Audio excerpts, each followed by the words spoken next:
Test. Yeah, that's all.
Hello, misfits.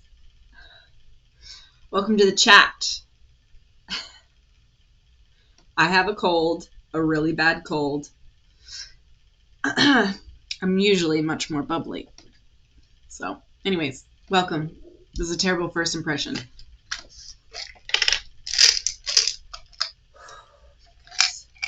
Freezing cold. So cold.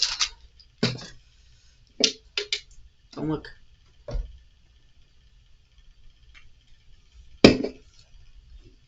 Hi, hello. I'm Nick Neperitz. I'm at work, so I can't have audio long, but I wanted to pop in and say, oh, hey, from Inkit. Thank you. Thanks so much for popping in. Yeah, very, very excited to review New Player's book.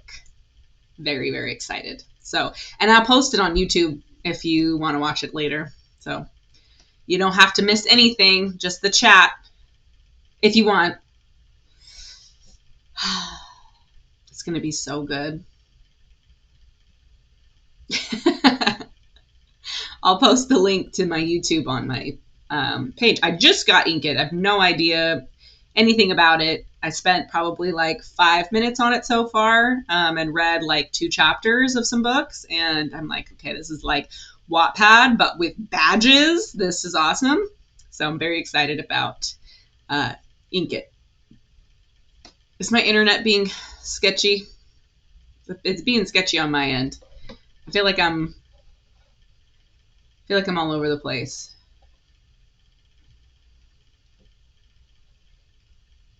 Okay.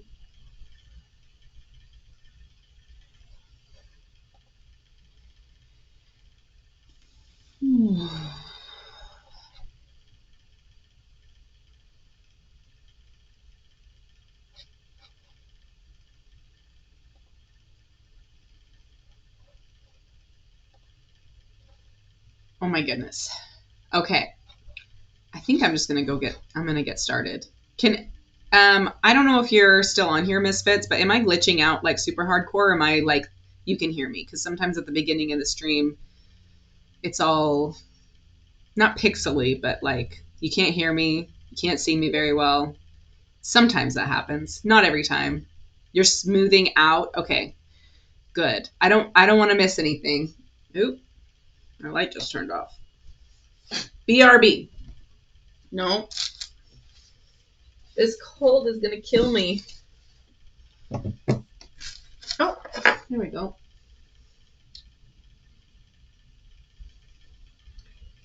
I look great right now. Great. I'm just super, super, super sick. At least I can breathe through my nose. Like 30 minutes ago, I couldn't breathe through my nose, and I was like, this is going to be the worst like mouth breathing, awful stream. Oh my goodness. Because I could not. Oop, what's going on here? That's good. Okay.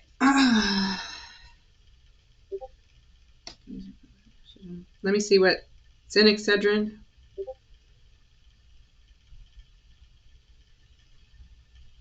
Okay. Okay, I'm going to get started. Hi, everybody who is watching right now. I'm Missy. Oh, hey, new player. I'm so glad you're here. Today's the day. Today's the big day, your day. Anyways, I'm Missy. I love books. I love people. I love chatting. I am very, very sick right now. And I like to chat about books with people. So that's what I'm doing here, chatting about books with some random internet strangers. Love it. I normally just do Wattpad reviews. If you're not familiar with Wattpad, it's just like it's where people from all over the world post their like first drafts of their books that they probably want to get published, or just like their 18th draft of their book that they never think is going to get published. There's just all kinds of talent levels on Wattpad, but it's basically like a place where amateurs post their writing, and you can read for free, and you post your stuff for free, and you can comment, and you can vote, and it is a blast. I also discovered, because of the author that I'm going to be reviewing today, I also discovered there's basically some Wattpad's cool sister, Inkit. I never heard of it really. I think I may have like heard it in passing before from some of the other authors. And it seems very cool. It's basically like Wattpad, where you can comment and you can like it, and you can, by comment, I mean you can tell the author directly, like, oh, I thought this line was funny. Oh, I thought this chapter was great. Oh, I hate this character. Like, imagine being able to go back in time and tell Jane Austen just how much you were like dying when Elizabeth Bennet told Lady Catherine off. You know, like that. I would love that. That would kill me. Oh, and Inkit has no ads. Okay, so Inkit is officially the better version of Wattpad. I have Wattpad Premium because I'm just so fancy. So I don't watch ads on Wattpad, but anyways, Inkit so far seems pretty cool. I'm a little bit lost right now in the like notifications and how everything works and stuff. But I'm sure the more books I read, the more I will understand it, and I bet you I'll like it more than Wattpad, just because I feel like the authors so far that I've spoken with are like, oh, well, it's on Inkit, which is like better. So we'll see. We will see. I really like it so far. I might post my, probably post at least a link to my Wattpad review book so that anybody from Inkit can still get a review if they want one.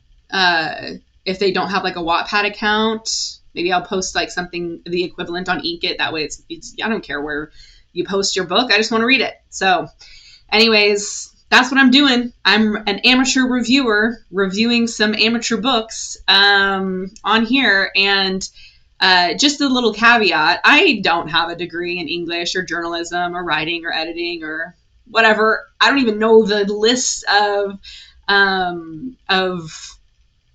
degrees you can get in some type of writing. I have no experience. I just love books. I love to read. That is my only experience, is my passion for reading. So if you are getting a review from me and I say something and you don't agree with it, you're probably right and I'm probably wrong. So just saying. So that's for future people. I don't think I'm going to say anything crazy about today and during today's. I don't ever say anything crazy in general. I'm so excited for this review, and I have no energy. I'm so sick.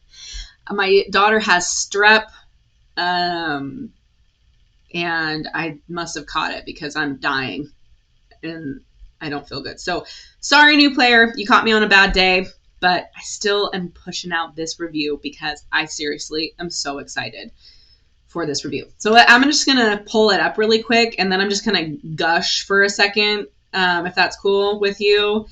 So let's see here. Getting into the, I actually got the Inkit logo for today's stream just because I know it's on there. Oh, is it still glitching? Oh, I have really bad internet and a really old computer, so I'm very sorry. I think it usually posts pretty smooth on YouTube later, but I don't know. Sorry, boo. Okay, getting into the Wattpad review. Now I'm getting hot. Good old fevers.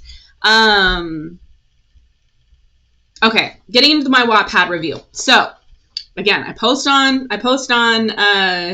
Wattpad. Anybody want to review? Get some submissions. Then I read through and see, okay, what would I normally read? I looked at this and I was instantly like, this is absolutely something that I would totally normally read without anybody asking me to. This book, and it totally ended up being something that I would just totally enjoyed. But this was what I like to normally go over, like a little bit about the author, because in my request for the review, I always say like, oh, tell me a little bit about yourself. This is what New Player said. A bit about me. I'm just an almost 30-year-old lady who writes between taking care of my kiddo and baking bread. I wanted to be a writer when I was in high school, and my first book, Strains, is a rewrite of the story I wrote as my senior project. My teacher told me to try to be an editor instead of a writer after reading it. Brutal, but I'm back at it again to prove her wrong. So as far as like your teacher telling that you should be an editor instead of a writer, do you think maybe she was a little bit jealous that you were 18 years old and had written a novel? Because that is the stupidest crap I'd ever heard. That is so dumb and it pisses me off like crazy. Your book is awesome. Like, you have such a cool concept, and writing is such a thing that it develops so much over time. What kind of advice is that? That makes no sense. I don't get it. So I don't like that your teacher told you that, but I'm guessing it's because she just hated me and the book was pretty bad. But I'm guessing she was like an English teacher. And what is going on here? My speaker's not plugged in. How can you guys hear me?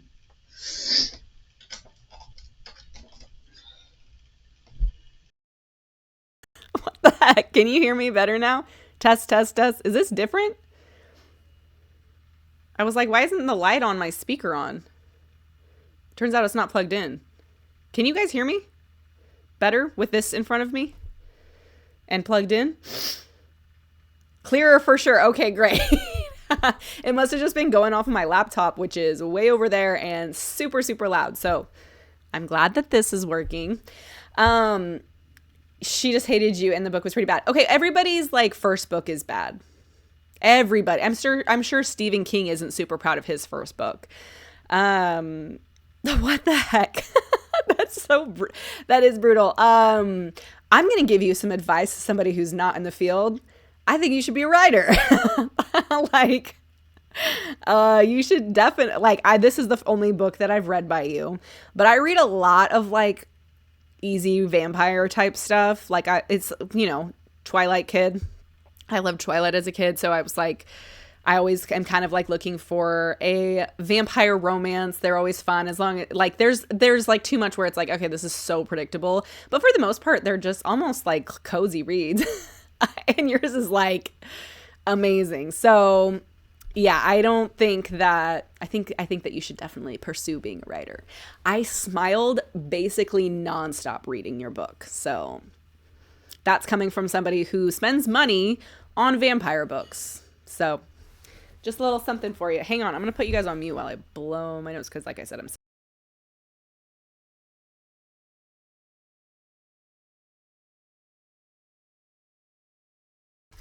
terrible timing. So sorry. Anyways, so today I'm going to be reading or reviewing After Sunrise by New Player.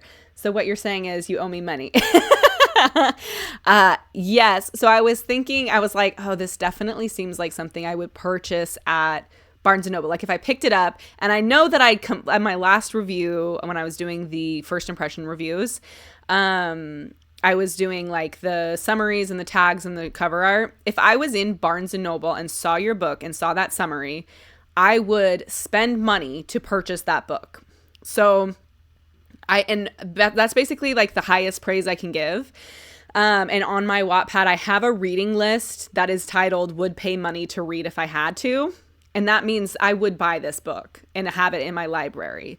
And that's like the biggest compliment I can give. If I saw your book on the shelf and I read that summary and I saw that cover, I would be like, yep, I'm taking this home and I'm going to read this. So there you go. I would pay money to read this book.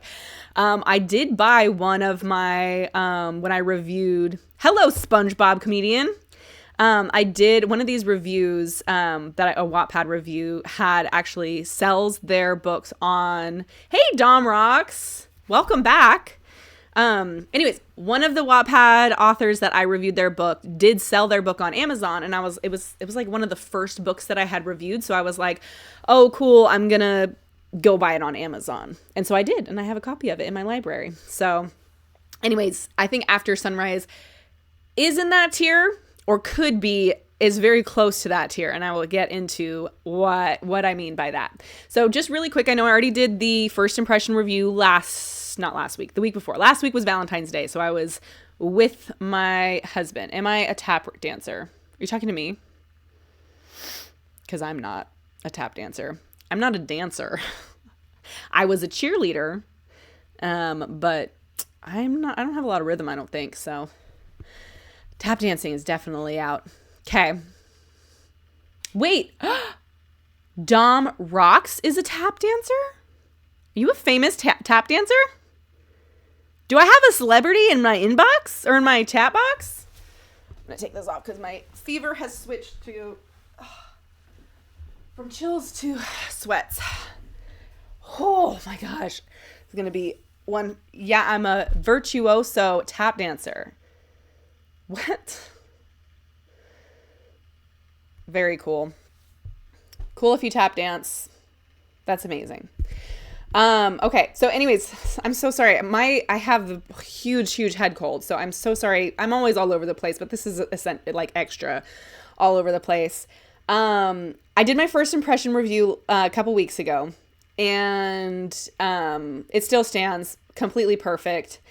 So I'm going to just read it to you. So After Sunrise, first of all, is like totally undiscovered gem on Wattpad.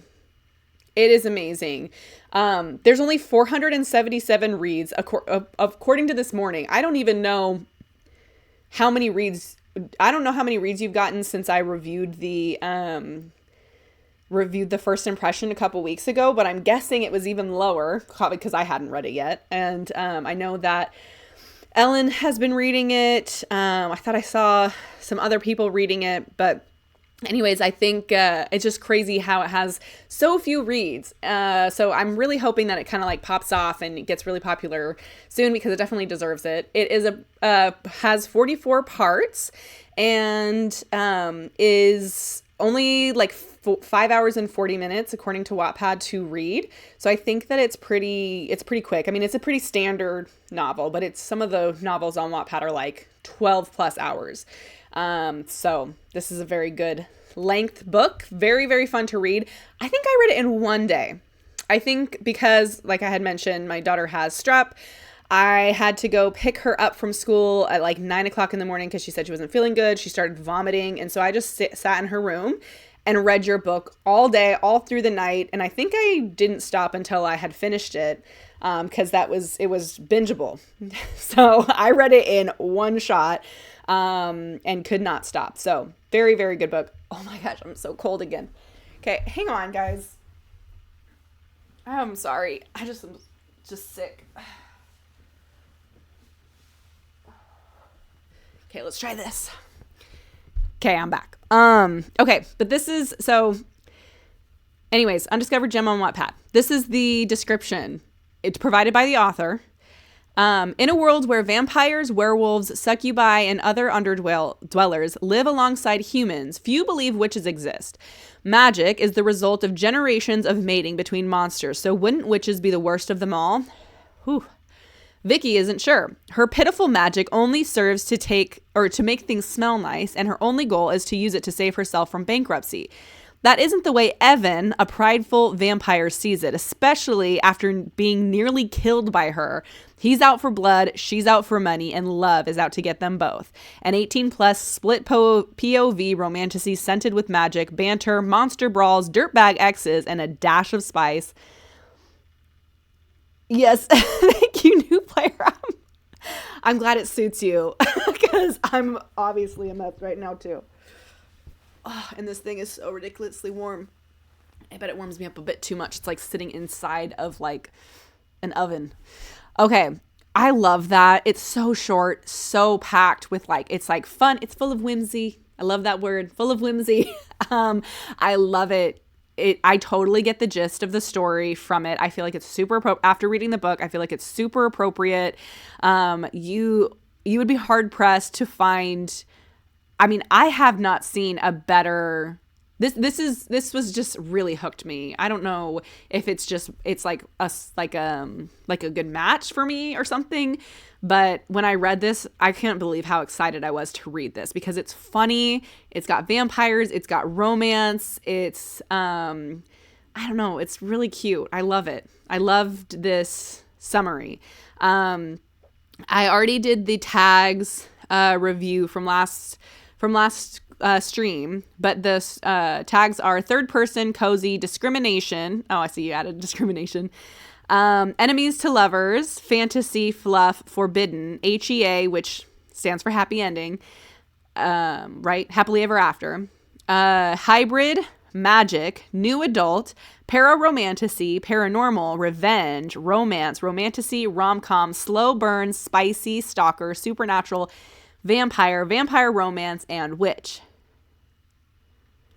Good one. Yeah, but I'm lazy, so I didn't change the others. Third person is the only one where it's like a waste. if you change the 3 to a THI, I think it would make a bigger difference. Everything else is fantastic. You got rid of after, which is good. You added rom-com. Was rom-com on there before? Anyways, I think this is great. This is it's so good. I love the cover, love the summary. The tags are fantastic. You got a great start. So my expectations were kind of like up here for the book when I first started reading it. Okay. And it delivered. It was very good. Spoiler alert. I liked it. I bet you could tell because I left like a million comments, but I'm not kidding you. I smiled so much reading this book. Like I was basically smiling the entire time. So you really made my day. And it was a hard day because my daughter was vomiting everywhere. And you made it special. So I was really happy about that. When I do my reviews, I usually like to do, why did I choose this book to review? I think I've gone over why I did. I did it with my first impression. I also like to do a character and a plot summary. What is, I think, working for the story and what opportunities for improvements there are. I also have a favorite quote. And then my concluding thoughts. So that's kind of the structure of this review today. So let's start with a character breakdown. We have Vicky, the main character. I would say the main character. Obviously, there's like a dual main character here. We have Vicky the witch and then Evan the vampire. Vicky is the witch main character, the female lead here. She's a witch, which is apparently rare or unheard of. She's amazing. I absolutely loved her as a main character. It's so hard. I feel like there's like, as far as like having a strong female lead, they almost all the time turn out like a little bit annoying. Vicky is not annoying even a little bit. She's strong, but she's soft. She's so kind, but she sticks up for herself. She's a really hard worker. She seems optimistic, but realist too. I don't know. She was dealt a really rough hand in her life. But she perseveres. I loved Vicky. It is so nice to read a female POV that wasn't annoying, that I related to. I really was rooting for her. She didn't do a lot of things where I was like, oh, she's such an idiot, which I feel like is such a common thing when reading female main characters, where I'm just like eye rolling or whatever. I can't think of a single thing she did that I wouldn't absolutely do. She had her reasons behind everything. I love Vicky, as she was so fun to read. She was fantastic. And she seemed very virtuous, not like virtuous as in like a prude or anything, but virtuous as in like she had her beliefs. And, once she had decided what she thought was okay, then that was it, like decision made, or when she thought she was going to die, she was like, well, at least help some people on my way down type of thing. Like she was phenomenal. So excellent job on a very, very important and kind of tricky thing to pull off, new player. I absolutely adored Vicky as the main character. Now, Evan made me, so we get I feel like it's a perfectly even split POV. So half of the book is through Vicky's eyes, half of the book is through Evan's eyes. We get one wonderful chapter through Celine.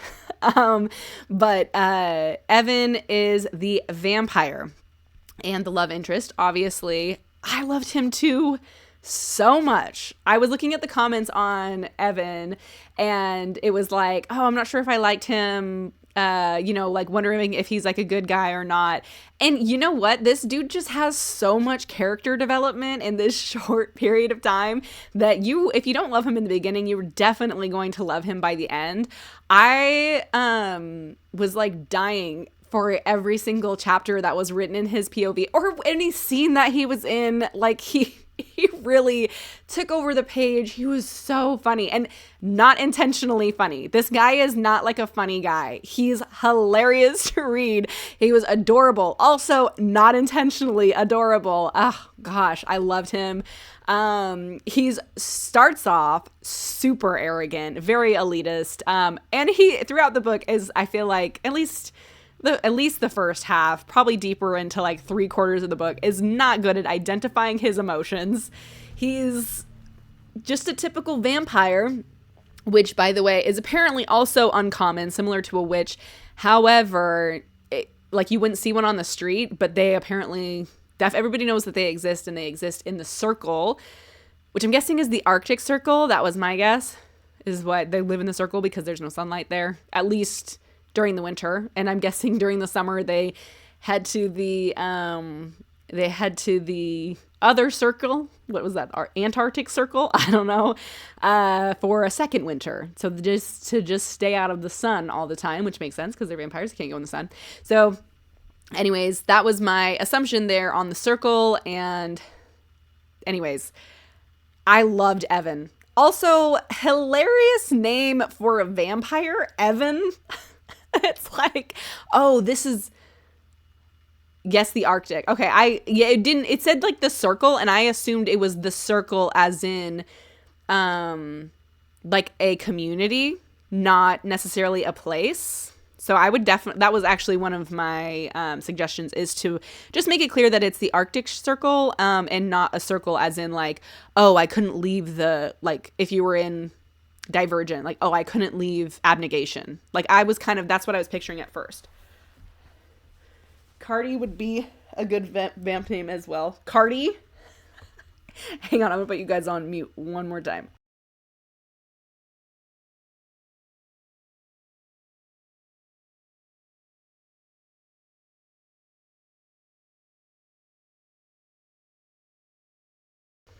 So sorry. I really am so freaking sick right now. So, I'm like, got this fever. I'm dying. So, anyways, Evan is such a hilarious name for a vampire. That is not what you were expecting. The names in here are so basic. I mean, Vicky's, I don't meet a lot of Vicky's. I grew up with Victoria, but nobody called her Vicky. And I have a cousin named Evan. But Evan as a vampire just gets me. That's funny. His real name is Evander, which makes a lot of sense. But his brother is named Al. And I was like, what is with these vampire names? His name is like Alessander or something like that. Like, they have like cool vampire names, but they shorten it to be more like hip or whatever. But I was like, Evan as a vampire? That's hilarious. Anyways, I loved Evan. Blonde too. Blonde, green eyes. Vampire. Gorgeous, tall, the whole thing. Evander on Holyfield. Yeah. Also, hello, Jay McDouble. I'm guessing you're from Inkit too. But yeah, I really liked Evan. We also, as far as character breakdowns go, we have the best friend, Celine. She's half succubus, half human. She was the perfect hot girl sidekick. I loved her. She was hilarious. She kind of had this like, don't give enough attitude. And she was very like party girl. Like, she was just like the perfect sidekick. I loved every second. She was on the page too. Like, there was very little on the page that I didn't like, honestly. But I loved reading Celine. She was always funny, quick-witted, beautiful, a succubus. So she was like an Insta model, which I thought was a really cool thing. I thought she was a stripper at first. I don't know why I thought she was a stripper, but I got it in my head that she was. There are no things that say she was a stripper. But yeah, I would marry her. She's great. She's fantastic.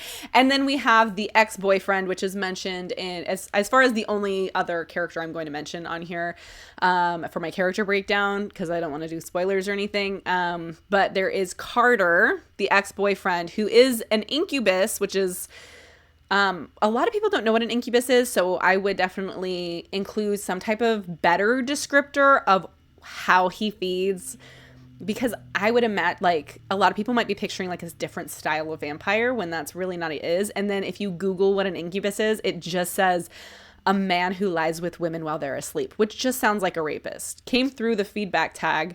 I might be in the wrong place, but enjoy your enthusiasm for this book, Steph. Yay! Yeah, I'm giving feedback on a book, Jay McDouble. But if you are looking for feedback on anything else, I am very wise and provide excellent advice. So after the review, absolutely ask away and I'll give you some feedback. Anyways, Carter is the ex-boyfriend. He's an incubus. Basically, he's gross and the worst, and I hope he dies in a fire. He's not on the page very much, but she has a hard breakup with him. He's a total jerk, and he plays an important role in what motivates her and why she treats Evan the way that she does. Power is back. I am here. Hey, Cherry. Is he better than a rapist? No, I would not say that he is better than a rapist. He is the worst. Yeah, Carter is the absolute worst. Oh my gosh, I feel so sick. Okay. This book was amazing though, and I have to review it. Okay, so that's my character breakdown. You are working with a full set of amazing characters. No notes. You're not missing anything. From your character list, you have Vicky, who is kind and just the perfect heroine. You have Evan, who is arrogant and the perfect love interest. You have Celine, the excellent top tier sidekick. And then you have Carter, the ex-boyfriend who everybody immediately hates. So I loved the character list here. Fantastic. Plot breakdown. I'm going to catch my breath for just a second. Love me an arrogant love interest. Gosh, I know. What is it? It's, you'd call it like big dick energy kind of thing. But it's the enemies to lovers thing. Like winning over somebody who doesn't like people, I think is the exciting thing. Hang on just a second. I do not feel good. So I just need a second not talking.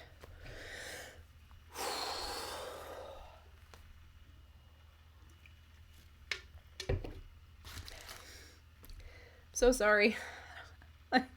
My lungs, man.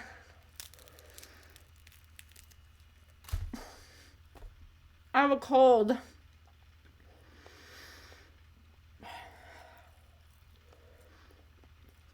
Sending healing vibes. Bring them on. I need them. Oh, I'm like flashing that's better. I just took off my Snuggie. So I'm wearing a tank top underneath it. Super inappropriate. I'm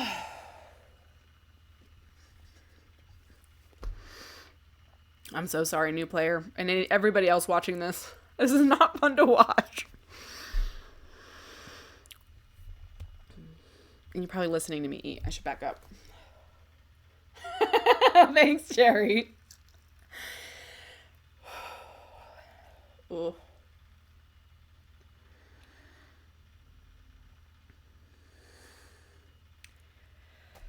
Okay. I've caught my breath. Man, it just feels like I'm running a marathon right now. Okay. The plot is fantastic. So immediately we have the world building, the setting, which is, I forgot a whole chapter on you. I'll take this as my penis. Yeah. I was like, we skipped so many good things. I can tell. I was in that, and I started writing in my notes like, no, the reader wants that. Like the reader wants, like, you can't just skip the first kiss. Like, oh my goodness, why? What are you thinking? So yeah, I did think that you skipped that on purpose, and I was like, no, that can't be right. So I'm so glad that I got to read Evan's Flower in Bloom, or whatever it's called, that chapter. It was very good. Okay. So, oof.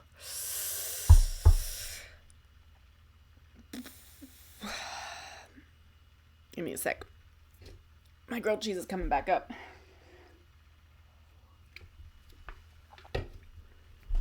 Okay, so the setting is like in the underworld, so basically the underworld is the world that we're living in, right? So it's basically mortals live alongside ogres and vampires and succubuses and werewolves and incubuses and fae, and like it's so cool. And so you meet so the mortals are like aware of these people and jinn, and like there's all these really cool creatures mentioned, and it's kind of like if and they like kind of like mixed. So you meet Celine, who is half human, half succubus. So her dad must have been human and her mom was a succubus or something like that. And so she kind of gets some traits of a succubus and then other traits of a human. Like, so she can eat real food, but she can't really go out in the sunlight if she, so there's cool stuff like that. There's like guys that are half ogre, half human. And so they're just like built bigger, or they have like big feet or something. So there's like really cool stuff like this where it's just like you get like certain traits from other people. And so this is the world that you're thrust into, which is amazing. A note here would be to do world building a lot earlier on. But by the end of the book, you're just like, this is such a cool world. I don't even know what I would do. There's one scene where this mom comes in and she was like, oh, my son pissed off a djinn, and so now it's terrorizing him. Like, do you have anything to like a dream catcher or like a warding thing so I can get rid of? It's like, I can't imagine if like my son or my daughter did something to piss off like a witch and I had to deal with like having to sage the whole house because she walked on some old crotchety lady's lawn, like stuff like that. I love the idea. It is so much fun. I think that there's so much you can do with this, and I think New Player did a great job as far as like thrusting us into that world and letting us enjoy it. I mean, we could go so much more into it, but it was very, very cool. Now, witches are apparently believed to be basically like if you had like a half succubus, half ogre, and mom, and then a half werewolf, half djinn dad, and then you had like a quarter, and then going on and on and on until you've basically blended every single magical creature, and it creates a witch. So that's kind of where they think witches come from, right? Is just like every single magical creature comes into one. It's not like a pure blood thing. It's like the ultimate mutt is a witch. And so they're not common, and it kind of, and this is another note, this is not made super clear in the book, but my thought was they're frowned upon because they're very thought to be very dangerous by the vampires, at least. But she has a shop and she's out as a witch, but is getting hunted like immediately as soon as she's out as a witch. So I don't understand, like, is there a law? Is there a danger? Like, what's going on there? So that's what I like. I want a little bit more on that. But anyways, I'm pretty sure witches are like, oh, you're a witch, that's cool. But like the police don't want you to be a witch type of thing. And the police are like the people in charge. Hang on, I gotta blow my nose again. So sorry.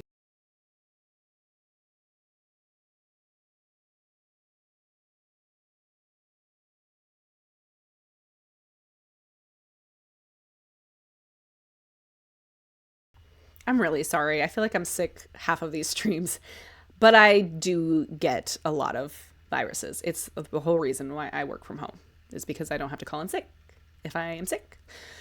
Okay, so we're living in the underworld. Very, very cool. Vicky, our protagonist, main and female main character, who I freaking think is the bomb. She is a witch. She barely knows anything about being a witch. She kind of just figured out she was a witch on accident. She met one other witch for like 30 seconds in her entire life. The rest of everything that she's learned about being a witch was from like random books that she read and just kind of trial and error. And so the only things that she thinks she can do is make things smell nice. But she tries to use this like making things smell nice to help people. So like the lady who came in and was like, my 8-year-old pissed off a djinn. And she's like, oh, I can make this teddy bear smell like, I forget what it was. Smell like something basically that djinn don't want, like. And then just give it to your son, and then that will get rid of the djinn. So basically, she says it's like smelling, but I think what she's doing is she's attaching the essence of something to something else. In her head, it's just the way it smells, but I think it's the essence of something. She can apply it to something, a physical object, and then that gets and then that could get rid of things. Blah blah blah. Right? So, she's broke. She broke up with her ex-boyfriend, Carter, who is trash bag fantastic. And she broke up with him, and she's like never going back to him. And but she is broke, and she's like running this shop, and she doesn't sell anything because she's only open during daylight hours, because at nighttime that's when all the underdwellers are out. So like not the vampires, because there's no vampires, but like the werewolves and the like more aggressive people, the people who feed on mortals, and basically everybody thinks she's mortal because she looks mortal, she smells mortal, she's immortal, right? If it walks like a duck, quacks like a duck, it's a duck. So everybody thinks she's just some mortal and doesn't realize she's an underdweller. And that's kind of where the discrimination piece comes in, because there's a lot of stuff like that, especially from the vampire's POV, because the vampire, as you can suspect, is an elitist, right? So anyways, she's super broke. She's running this shop, and then her bestie, Celine, is like, you should open up at night so that the underdwellers can come here and purchase charms so that they can get rid of their stalkers. They can try and protect themselves, like these half-mortal people, protect themselves from other underdwellers, you know, like that you should open up at night. And so she's like, oh, but it's so dangerous to be out at night. She's like, okay, fine. I'm broke. I can't eat anything. The whole reason this started is because the only thing she ever eats is spaghetti. And she's eating it every single day because spaghetti's crazy cheap to make. Pasta's super cheap to make.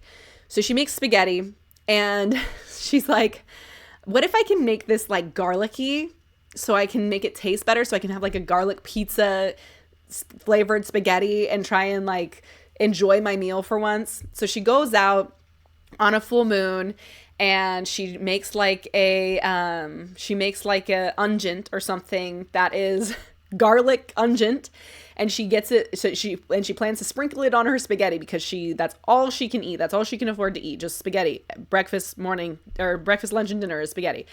So she gets the garlic, which, by the way, I put garlic in my spaghetti sauce already, but I'm a garlic fiend. I love garlic and onions. I'm a big garlic person. Anyways, she's out in the full moon trying to get back to her place so she can enjoy her spaghetti. And she comes across this guy, and this guy is like, hey, you want to go get a drink? And she realizes immediately, because he like smiles and he has fangs, and she's like, oh dang, this is a vampire. And she pulls out like an incense stick that is like doused in the garlic that she made. She pulls out an incense stick, and he goes to like shake her hand or something like that, and she stabs him in the hand with the garlic incense stick. And that's how this starts, is she meets a vampire. She's like, what is a vampire doing here? They're not seen outside of the Arctic Circle or whatever, ever. Like, everybody knows they exist, but you wouldn't see one out at night, really. Anyways, so she stabs him and then runs away and is like, oh my goodness, I almost became a meal, right? So here, actually, I'm gonna show this quote really quick. So, a vampire was stalking the streets of Alara. No wonder her charm bracelet had no effect. There was no point in warding away such rare and elusive creatures. No one had seen one in town in, well, ever, as far as she knew. But what she did know was that the minute she saw the tips of his fangs, that the drink he had invited her for wasn't for a late night beer. He had wanted a drink from her. So that is basically that. This is the first chapter, by the way. That's in the first chapter. By the way, on this last part here, this is a little bit of telling and not showing. We know that he wanted to eat her the second that we found out it was a vampire. So you don't need this last bit of the sentence here. He had wanted to drink from her. Like, that is just, it almost seems redundant. However, I get why it's in there. But anyways, so that's Vicky's first chapter. Is she's broke. All she eats is spaghetti. She's like went through a bad breakup. It's funny, yeah. And then she stabs him and gets away. And then we pick up immediately under Evan's POV. He's a vampire who just came out of hibernation. He was in hibernation for 10 years. Just woke up, starving. Sees this pretty mortal girl out on the street and was basically saying like, hey, like, do you mind if I would, best viewers on stream boo. Oh, okay. Anyways, she goes to, so Evan wakes up out of hibernation, and says, trying to get a drink, and then he gets stabbed with garlic, which apparently is toxic to vampires big time, which is funny. That's a classic thing. And so it's like, damn, bots derailing thoughts. I know they do that. High textual. Nice to see you. So anyways, so we pick up in Evan's POV, and apparently vampires are highly vengeful creatures, and he's pissed off, and he's shocked that there's a witch around, because he's like, that's magic. There's no way that was just some mortal. He's like, that's a mortal who got that magic garlic stick from a witch somewhere, and he is under the assumption that witches all look like old hags, which definitely sounds like something a witch would say, by the way, to protect themselves. Why is my right click not working, Twitch? Oh, sorry, Cherry. Thank you. Or here, I think I can figure out how to do it. Or no, I don't care. You can stay on there. Anyways, so I told, he pinned. You like pinned it like, yeah, Twitch stream bots or whatever. So anyways, that's funny. Found a nice workaround. What was I saying? Oh, so he's like, I gotta find this witch, first of all, because witches are not allowed. And so I can get my vengeance. They're a very vengeful creature, right? And so then he tracks the girl down and stalks her, and he's like, show me the witch. And she's like, I am the witch. Like, what do you want? Please don't kill me. And so he's basically saying, I'll kill you, but not yet, because obviously he's got a thing for her.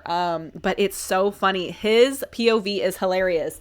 One of the, so anyways, that is the plot, basically, is like, they meet, she is pissed off, or she tries to protect herself. He gets pissed off that she stabbed him, understandably, right? But she was just defending herself. In his head, he was like, I was not going to kill you. I was just going to feed from you and pay you for your services, ma'am. I'm not some animal. But she didn't know that. They both just kind of have this like prejudice.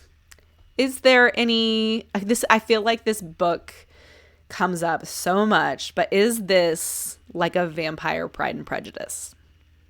Is there bad communication? Yes. Well, I think that she knew that he was a vampire, and she wasn't expecting her to know that she was a vampire, or he was a vampire. So I think that that's what it is.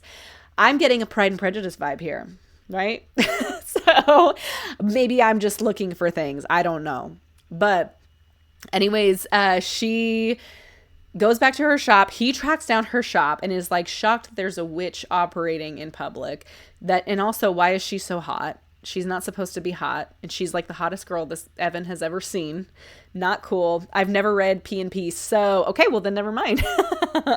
But basically, it's an amazing female antagonist or protagonist, and the love interest is arrogant elitist that falls in love with her. So it's a star-crossed lovers thing. Maybe you should check out Pride and Prejudice, because I think your book mimics a lot of the themes from Pride and Prejudice in a very good way. You get all the best things from Pride and Prejudice in this. So he's stalking her. He's like he like sees her, and he's like, oh my gosh, I want to eat her so bad. Like, she smells so good. But the thing is that she only smells good when she's happy. And as soon as she sees him, she's like, crap, it's that vampire. And then she does not smell good, which is very similar to my main character, by the way. I mean, I'm not accusing you of anything. I'm just saying, I didn't copy you either. We did not copy each other. I'm going to stop talking about that. I'm going to keep talking. Anyways, so and so he's like, crap, if I'm going to drink her blood and get my revenge, I got to wait until she's happy. So I got to wait for her to like trust me. Pigs do that when they're about to die too. And that is, actual textual, that is relevant to this. So it's funny because he basically says, like, it happens with animals too when you butcher them. I forget what they called it. New player, obviously you know what it's called because you wrote it in the book. But it's called It basically makes the meat taste bad when you butcher an animal when it's afraid versus when you butcher, like the adrenaline goes into the meat and makes it not taste as good. But if you butcher it kill it when it's happy, no, it wasn't I mean, it was adrenaline, but I feel like you had like a phrase for it. Maybe you didn't. I don't know. Anyways, so yeah, that's basically the idea. Is he's like, I'm gonna get this girl to like me, and so I can feed on her because she smells amazing and like the best tasting thing on the planet, except for when she's pissed off. So I got to get her to let me feed on her. Unofficial word is death stank. You're making that up. I know you're making that up. And I'll fall for anything. Probably endorphins. No, there's like a word, I swear, in the book. Okay, maybe there's not. Maybe I just dreamt it because I did dream about this book. So props to you, new player. Your book entered my dreams that night that I read it. Death stank. Beer stank. Googling death stank, BRB. Don't do it. So anyways, so he's a vampire. He's watching her. She's not into him. She's thinking, okay, he's going to kill me. And he's sitting there like, yeah, I'm going to kill you. But when am I going to kill you? How am I going to get my revenge? Because you stabbed me, and that's really not allowed. And it really hurt way worse than a normal stabbing would hurt, because of your magic. And also, so whatever magic you stabbed me with, it's making me fall in love with you because I cannot fall in love with you. Normally that just sounds really weird because you're just some like witch mortal, like beneath me thing. But I'm infected with something. So it's like his thought process is like, I couldn't possibly like her because she's beautiful and wonderful. I have to like her because of some type of magic. And he's like, how do I get it out of me? Like there's like a lot of really funny things that he does that I just think are hilarious. But this is my favorite quote from the book. I have a lot of favorite quotes, but this one is the only one I'm going to share. So this is him waking up 10 years later. He thinks the town's gone to crap. He's at the mall.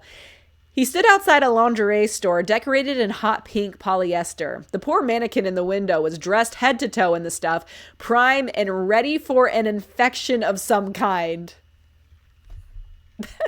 Kill me.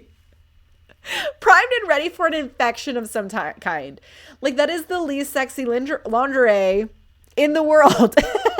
If you're like, I loved that line, and I commented on that line, obviously. That is hilarious. Different kind of stank. Yes. He's like, where are the where is my designer clothes? And yeah. So he's like, Mr. I'm too good for everything. These clothes are beneath me. They're beneath every single underdweller on the planet. He just thinks that about everything. It's really funny. He's like, where's the nightlife?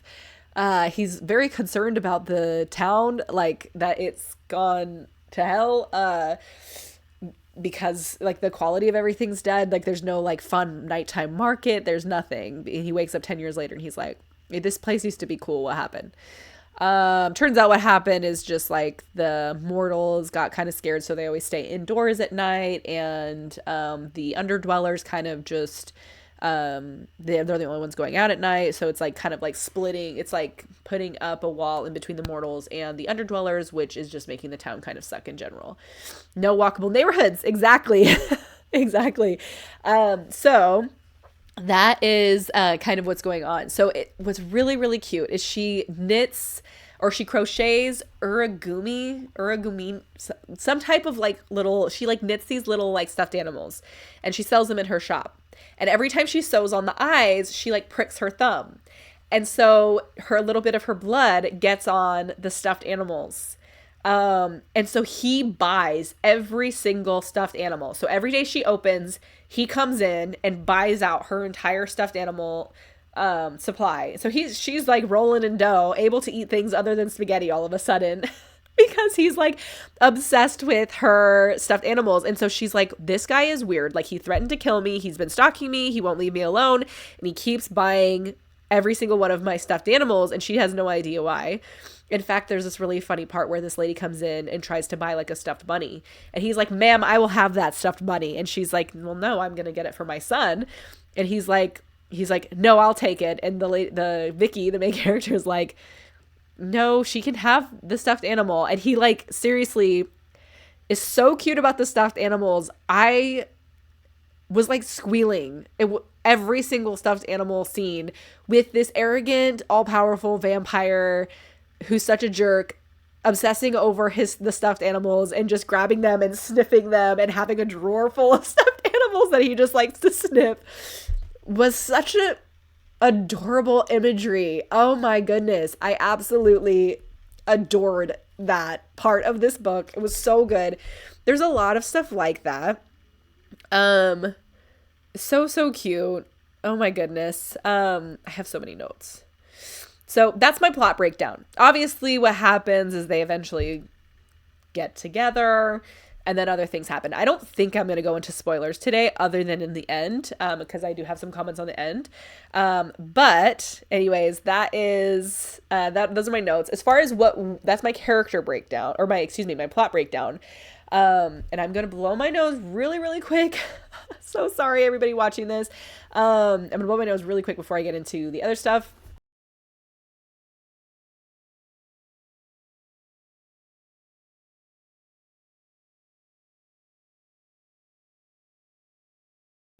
I'm so sorry. Okay.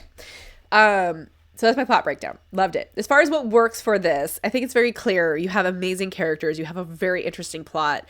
The chemistry between the love interest is phenomenal. You have the very good balance. I thought the pacing was fantastic. It's like considered slow burn. I was not bored at any point whatsoever. I would say Evan is my favorite. He's so sweet and stupid. Celine usually gets all the love though. I love them all. And almost never is the main character my favorite because I always like the funny side characters, but Vicky is so sweet when it talks about when she was like taking care of the kids when she was younger. Oh, you realize like she is so selfless and so kind and really had a hard time growing up, and she just took care of the kids, and she didn't seem like she felt very sad for herself. Like, you gotta love a character like that. Like, so it's hard to say. So I love Vicky. I love Evan. Celine is hilarious. She doesn't have enough time on the page to be a main character. However, her POV chapter was so good. Oh my goodness. I could read an entire book. Obviously, I think I commented this in her POV. Anyways, you're working with really great characters, and the way they communicate with each other, the way that they feed off of each other, not literally, but like the way that the character dynamic is fantastic.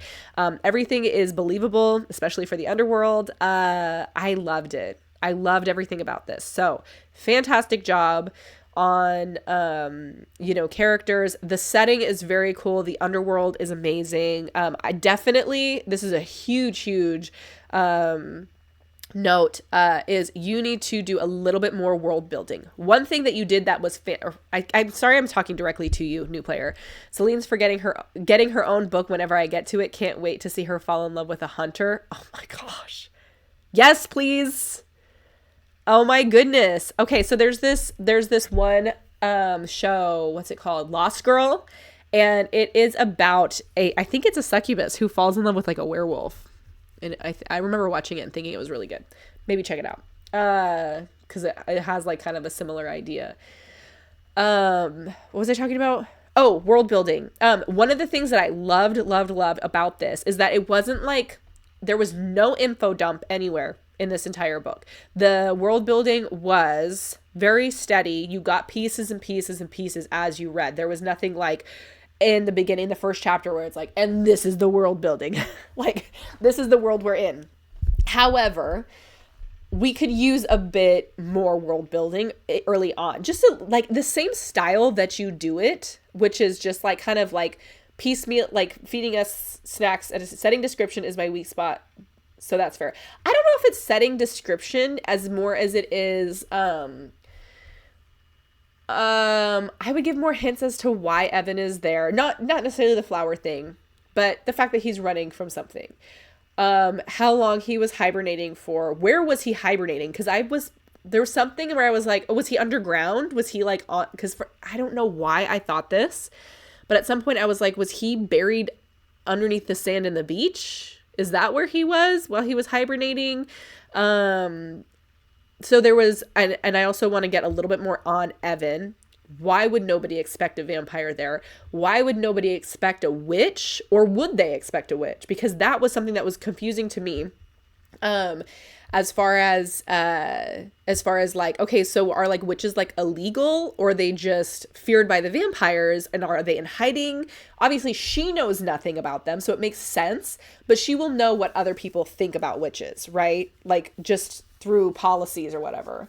So, and hi Flurry Ball, thanks for following.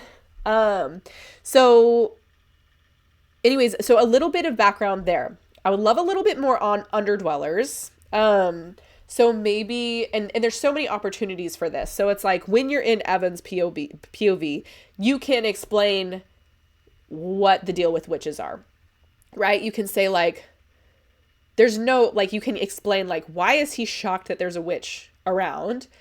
And then while he's stalking her and has like his witch, she was stalking the witch shop, he can be thinking like, why is she out in the open? Does she not know that somebody's going to come and basically kill her if they find out she's a real witch? You know, like stuff like that. Like, and you kind of do, but I would just make it a little bit more clear on that. Because I had to work a little bit hard I had to work a little bit hard to kind of figure out what was going on as far as like witch dynamics. And then also Evan is a great one for the POVs on the underworld. Like, because he's meeting all of these like half mortal, half ogre people.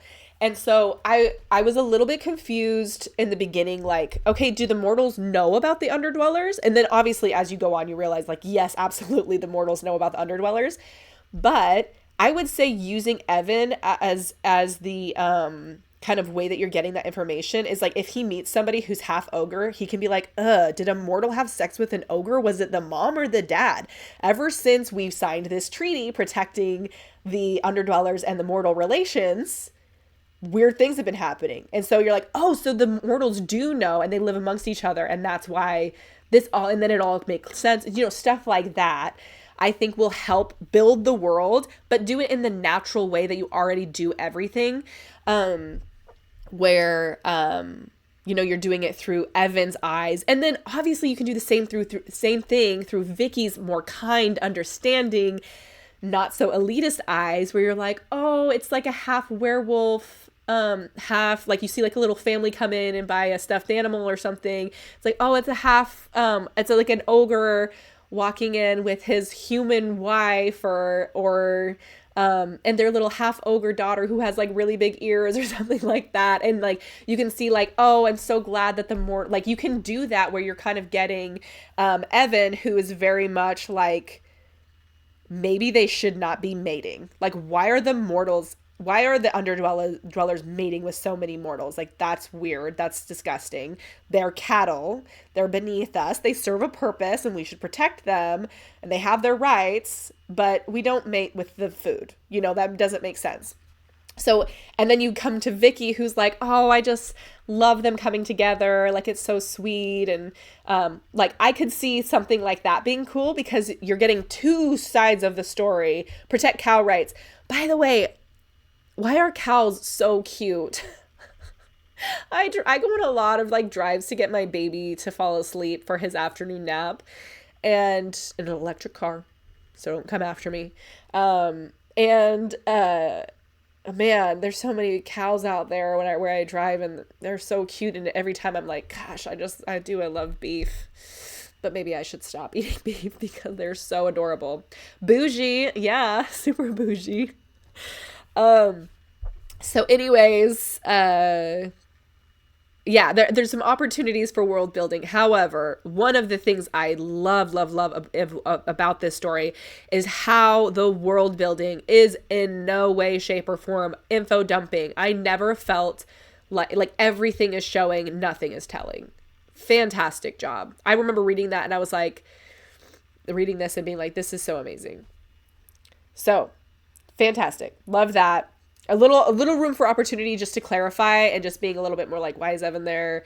What's his background? It will add to the intrigue of Evan. So as far as like why Evan was in hibernation. You can add hints. You don't obviously want to tell him everything about why he was in hibernation, but add hints on why he was hibernating.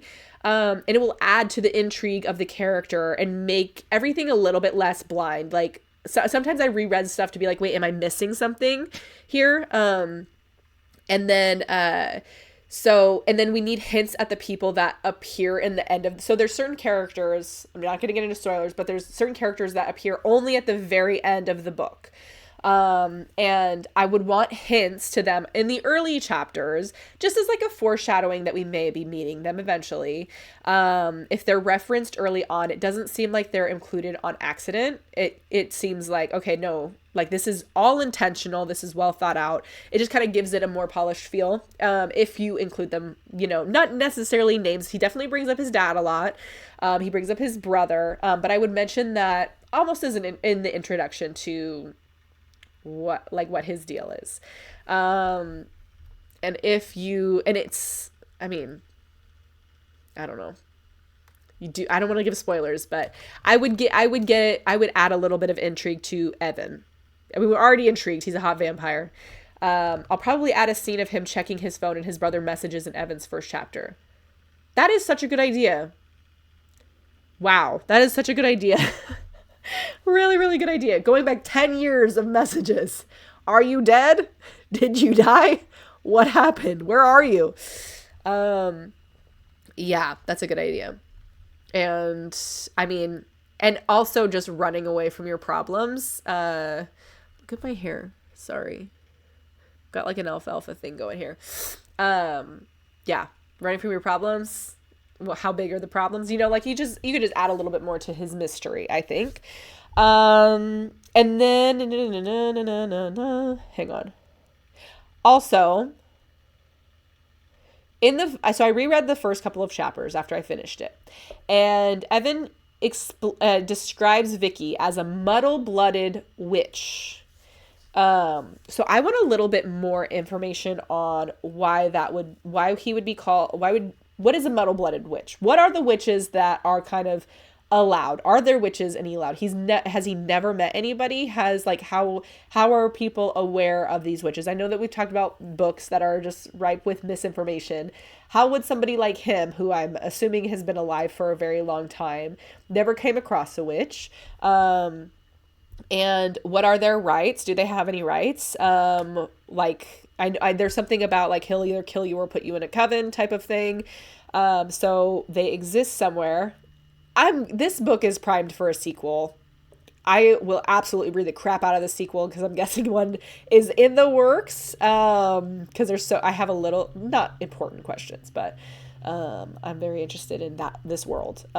Anyways, so I would want to know more like, what is a witch to him? Even though he gets into it, but like that was no muddle-blooded witch. So are there like weaker witches where it's just like certain like mortal half-breeds that have a little bit of magic? And then this is a fully fledged, like pure, like divergent style witch. Oh, I made that word up. He's talking crap about her ancestry. No sequel. 3. I'm so excited. I will read every single book on this, by the way, and I will review them all if you want, because I love them.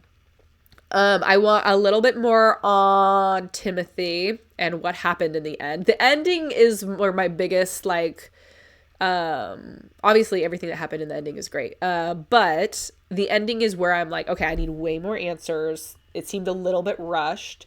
We go from what happens in the end. Somebody dies in the end. Sorry for the spoiler. Somebody dies in the end, and they move on to just happily ever after immediately, like 20 minutes after that death. And I'm just thinking, like, I feel like the emotions would be a little bit more complicated there. So I would like maybe even a chapter in between or a scene break, or like it just goes straight from somebody dies into let's bang. Like it just kind of comes off as like let's hook up on the corpse of this dead body kind of vibe. I thought that was just moved on way too fast from that. And then also because what happens in the end is so like monumental, I need a way more information on Timothy, who, by the way, is a very interesting character. I was meeting a self-imposed deadline. That ending needs help. Yes, I would. It doesn't need a ton. It needs like a few. Only needs like a few paragraphs help, like of in between time. Maybe like a day. Like if you had like a day where, and then why is Timothy, like, the characters need to have a discussion about Timothy so that the readers can listen to it. And then Vicky and Evan need to have like their little getting away moment. A little bit, like there needs to be a little bit longer of a break, in my opinion. I still enjoyed the crap out of the ending though, so I don't know. Maybe don't change anything. Again, that is just those are just my notes on there. Oh, and also one more thing. I want Evan. So Evan, obviously, he starts out wanting to kill Vicky because he's like, that bee stabbed me, and I'm gonna kill her slowly. I'm gonna track her down. I'm gonna find out who's the witch who gave her that garlic magic, and I'm gonna kill her. Then he finds out, oh, this hot girl is actually the witch. That can't be right. And then he still plans on killing her, but he's like, I want to make this sweet. So I'm going to kill her in a way where she's like happy when I'm draining her blood. And so he kind of moves, and then he's like kind of like goes back and forth on when he's going to kill her and how he's going to do it, because he's trying to make it work out for him. And at a certain point, you can tell that he starts to like admire her because she's a really good person. And realize that maybe witches aren't what he was expecting, which is exactly what you want from the book. And then, hang on, I gotta blow my nose. I'm like super stuffed. So sorry.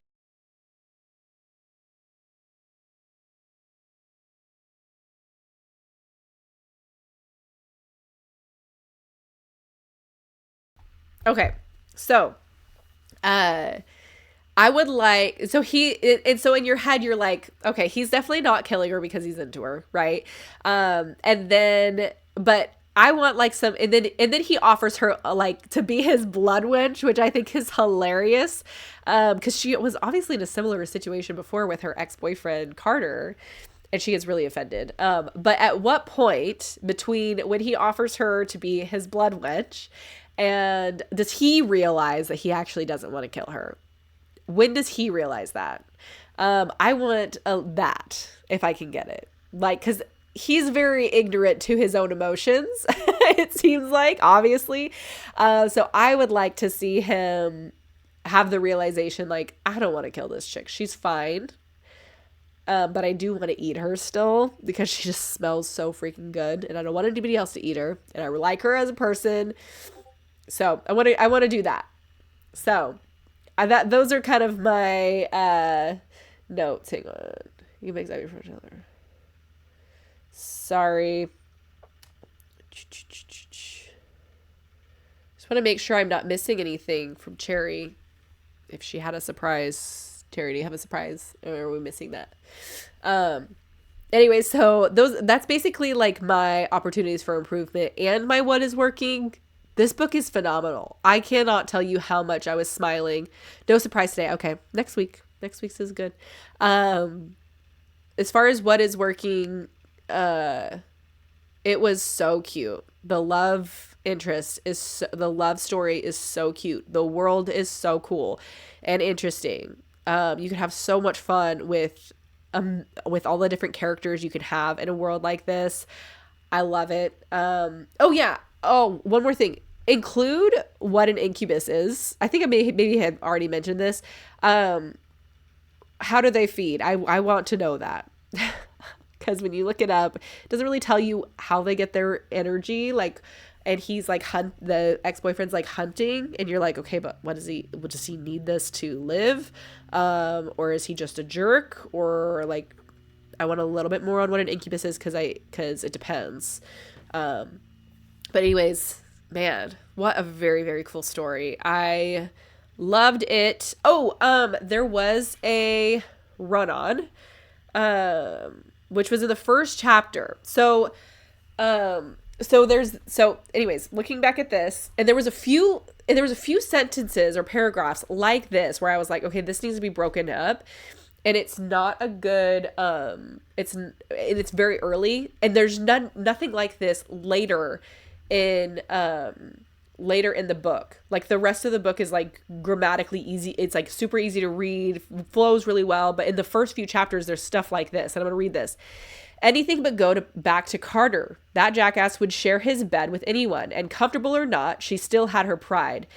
So I'm really just talking about that first sentence. So that needs to be a period at the end of Carter, right? So anything but go back to Carter is an answer to a previous question. Period. Capital T. That jackass would share his bed with anyone, and comfortable or not, she still had her pride.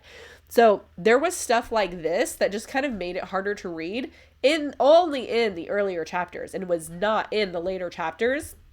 So I don't know if you did like some editing of the first chapters and this kind of stuff snuck in there, where this is like clearly two sentences, and it should have been it's just written as one with a comma where there should be a period. So there's some stuff like that is, again, just in the earlier chapters. I didn't notice anything in the bulk, like, I don't know, like 80% of the book is just in the beginning. I see stuff like this. And it sucks because when you're first reading it, that's your impression of the book, is when you read the first few chapters, that's your impression of the book. So you're kind of expecting what's in the beginning to carry on into the end. However, that stuff is really only in the earlier chapters. So I don't know about that. Thanks. I disabled grammar check in Word, so I missed stuff randomly. You didn't like the grammar check in Word? To just challenge yourself? You're stronger than I am. I do ignore a lot of grammar checks, though. I'm like, no, that seems right. And then Cherry goes to read my book like 3 months later and is like, did you mean this? Can you add a comma here? I think you forgot a end quotation, blah, blah, blah. But anyways, there's some stuff like that. The squiggles are distracting. Yeah, it makes sense. So this book was fantastic. I mean, it's definitely the type of thing where I just enjoyed it so much. I just enjoyed the crap out of this book. So thank you for allowing me to read it. As far as my concluding thoughts on this, it was funny, it was cute, it was engaging, there was a lot of action, it was so well paced. It was just a really, really good read. I enjoyed it so much. So you really like, as far as like what it was like easy to read. It was, I would say cozy is such a good word to describe this book, because I just sat down and read it and enjoyed it, and it wasn't like stressing me out at all. It was just nice. I don't know what your teacher who hated you in high school was wrong. You should be a writer. This is really good. I really liked your book.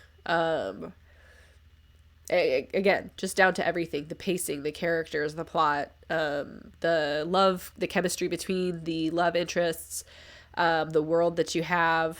It's very, very cool. It is like, as a reader, I feel like I am your target audience, right? Like I am the type of person who will be picking out these books at a store.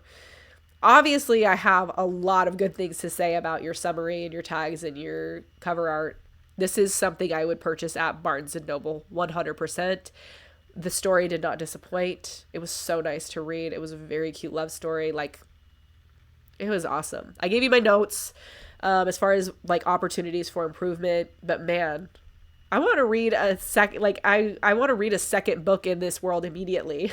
Like, I want to pick up where we left off. I want to spend more time laughing with Celine. I want to, I really liked it. So thank you for letting me review your book. I am so sorry about my cold and making this a semi-disgusting review.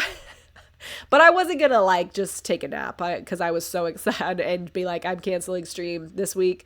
One, because I canceled it last week, but also just because I was so excited to review this book in particular, because I was so excited to read it to begin with, but I really enjoyed it. So I hope that you keep writing. Feel free to submit reviews for your other books, because I'm imagining that the quality is just as good. I'd love to read the one where your teacher trashed on it. One of the things that we learn as kids, like we don't know as kids, but we learn when we become adults, is that adults are human, and just because they're adults does not mean that they know everything. Like learning that your parents are actually just people and not like perfection is a really weird thing, but same thing with teachers. So your teacher sucked. I can't believe she said that. You should be an editor. My teacher would never say that. I could give her the most garbage nonsense and she'd be like, keep trying. She was super hippie though. I may quit streaming. but I think I just have a case of the morbs really bad this week and last week. So we'll see. But if I'm still doing these reviews, I would love to review, like, going on. I'm just gonna wait to make a decision until after I'm out of my funk, because I don't like to make decisions when I'm sad. I like to make decisions when I've got a clear head, which is some advice for everybody. So in a few weeks, when I'm feeling better, mentally, I will decide whether or not I'm going to keep streaming or just kind of quit this whole thing. But if I don't, I would love to review more of your books if you would like, just because I really did enjoy everything I read in this book. And it really just take a break. And now I'm not going to take a break. I'm having the sickness is fine. I'm having a hard time. Thanks so much. This will make editing so much easier. Yeah, I will do a second read too. Yeah. So, I loved this book. I can't say enough, like, how much, when I first joined Wattpad, like, this would be the exact thing I would want to read on Wattpad. It's great. It is great. I am also sick. It sucks. Yeah. My daughter has strep. My son's had a cold. I just got sick this morning. But I am just, with work and having kids and trying to write a book and trying to review streaming, I'm thinking something's got to go, and I haven't picked what yet. That's amazing. I'm going to pull it down in like 2 weeks for editing. Just edit it but leave it posted. Ditch the kids. Oh my goodness. I love doing these reviews so much.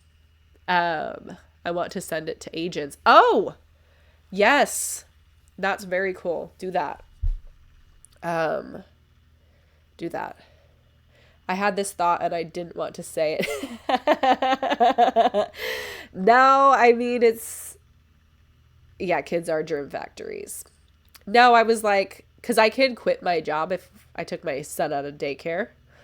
And so I was like, oh, I could be a full-time mom, which is like my lifelong dream, which would be super, super cool. But I'm also a person who really enjoys alone time and time to decompress. But in my head, after my husband was like, I've just penciled it after we got their tax return, he was like, if you wanted to, you could quit. And I was like, oh my goodness, I could quit my job, which I have like the easiest, best job in the world. So that would be a huge deal. Like, it could not come back. The West Coast where I'm at has serious bug going around. I'm on the West Coast. New player.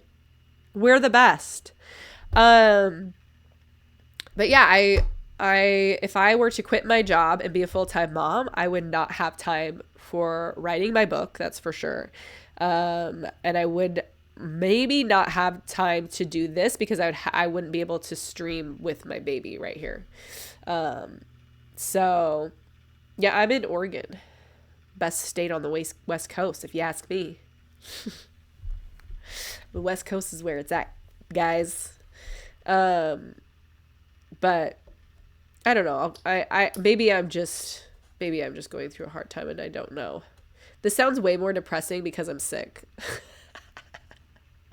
I'm like, California. I'm from California. I'm on leave from work, so I have like 4 more months where I can stay out of work. I took my daughter out of daycare to save $1,200 a month, but now I'm moving her back to daycare part-time until I'm back to work. It's hard because I'm like, if I took my son out of daycare, I could spend every second with him. I could teach him to read like I taught my daughter to read. He's a boy, so and my pediatrician said this, so he is going to need a little bit more exercise. My daughter was super chill as a baby. She would just sit in my lap and we would read books. My son is totally different already.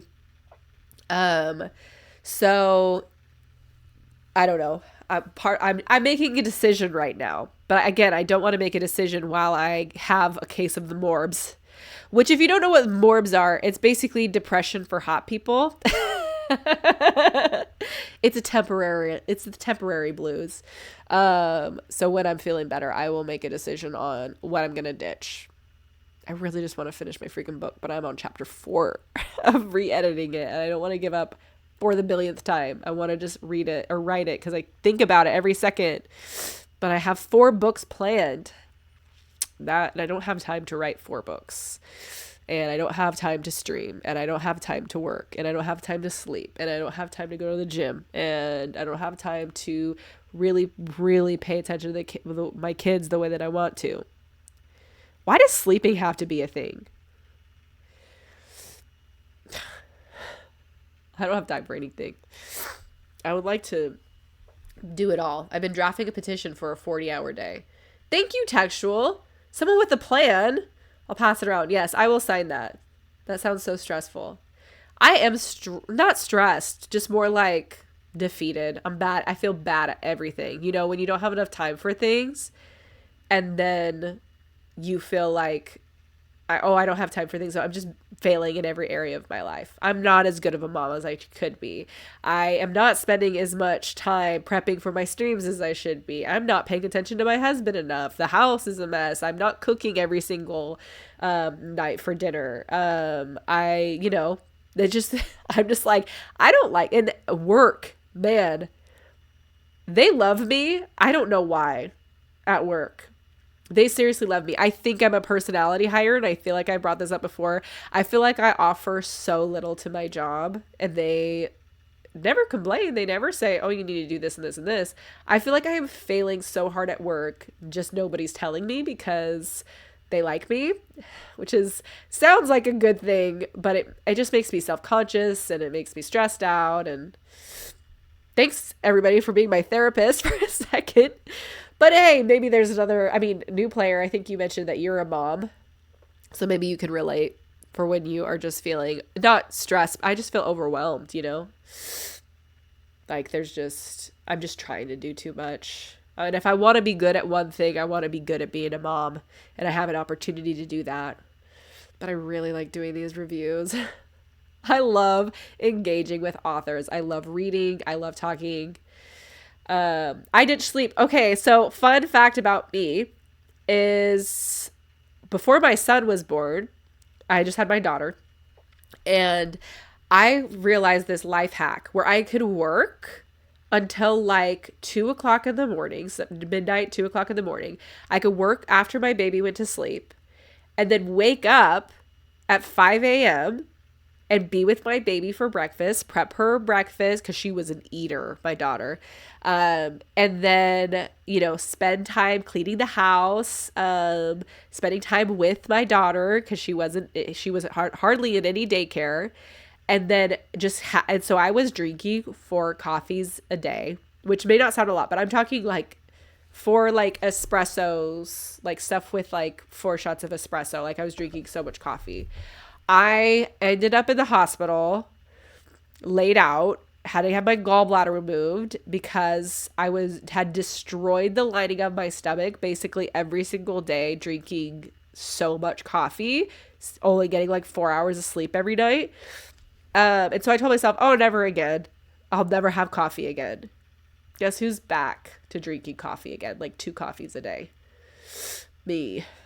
And I'm dying. I can just see. So anyways, I'm not doing good. I mean, I'm doing great. My life is fantastic. I have a great husband, great kids, great job, great everything. Everything in my life is awesome.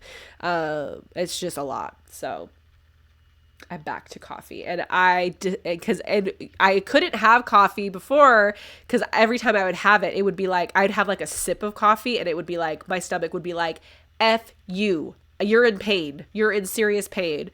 But I've discovered Prilosec, which helps me, so I can drink coffee and feel so good. And I take Excedrin on top of that, and I get this like buzz, like I just did some cocaine or something.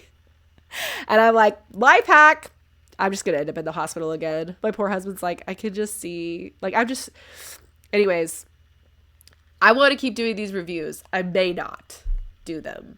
I may quit the reviews, the streaming, or take a sabbatical until my son is in kindergarten, which will not be for like 4 years. So if you want to come back at me in 4 years for a review, maybe I'll be doing that again.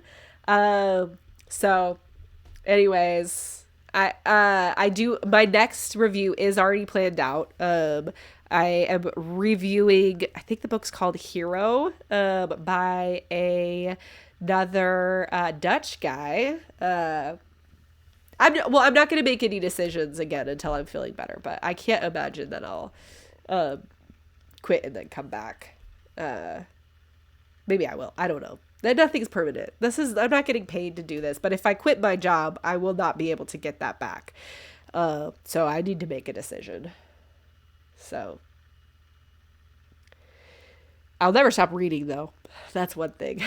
I will definitely always still read and comment. I get it. Morning is so hard. Hang in there. Or momming is so hard. Hang in there. Inkit is a super supportive site, so definitely connect with us there. Oh, I have so much support. I have a very, very supportive husband. He's kind of the greatest person on the planet and super, super there for me all the time. So I'm lucky there. I'm just having a hard week. And now I'm sick. And I was going to go snowboarding tomorrow, and I was so excited. So I hope I'm not sick tomorrow, but I probably will be, and I probably won't be able to go snowboarding. And I was so excited. My husband was like, I'll watch the kids, you go snowboarding. So I was just going to like put in my headphones. Yeah, I just need a cool 8 mil. Even if I had all the money in the world and could quit my job, I would still only have so much time. You can't buy time, right? Snowboarding, hell yeah. Yes, I'm very excited. Or I was excited. No, I might not be able to go. Hilariously, though, I have some other things that I'm supposed to be doing this weekend. My daughter is going to do a comedy routine for the talent show. She's in kindergarten, 5 years old, adorable, and also the funniest girl on the planet. So she had not stand-up comedy. She's going to do like knock-knock jokes with a boy, in a different class who she says she's going to marry. So she and this boy are going to be doing knock-knock jokes back and forth and are going to do like, oh, what do you call a bear with no teeth? A gummy bear. Last night she was practicing. She's like, what do you call a gummy bear with no teeth? She's like, a bear. She's like, no, that's not right. So I think either way, it's going to be hilarious and totally adorable. You could pay a nanny when you need alone time, pay a cleaner so you don't have to, plus pay a chef to cook, massive time, buy time. Don't they call those maids? Yes. I mean, I could buy time if I had $8 million. However, would I let somebody do my laundry and sweep my floors when I could just do it? Like, it's like one of those things where it's like, could you delegate that sort of thing? I don't think so. Anyways, good things happening. So excited about my daughter and her comedy routine. She's amazing and hilarious. And she started taking up pranking. Last night she pranked my husband and I by making our bed and putting our pillows on opposite sides of the bed. She's like, I switched you. Gotcha. And I was like, baby girl, did you make our bed for us? Anyways, she's adorable. And I'm excited for her comedy routine. It's going to be hilarious. Yeah. Okay. I gotta go. Thanks for hanging out with me and doing this with me, and listening to my review. And I feel like I'm so sorry. I know that I was kind of out of it. I'm always apologizing at the end of my reviews, but this one was, I was very sick and disgusting. So, anyways, later, Gators. Thanks for everything. Bye.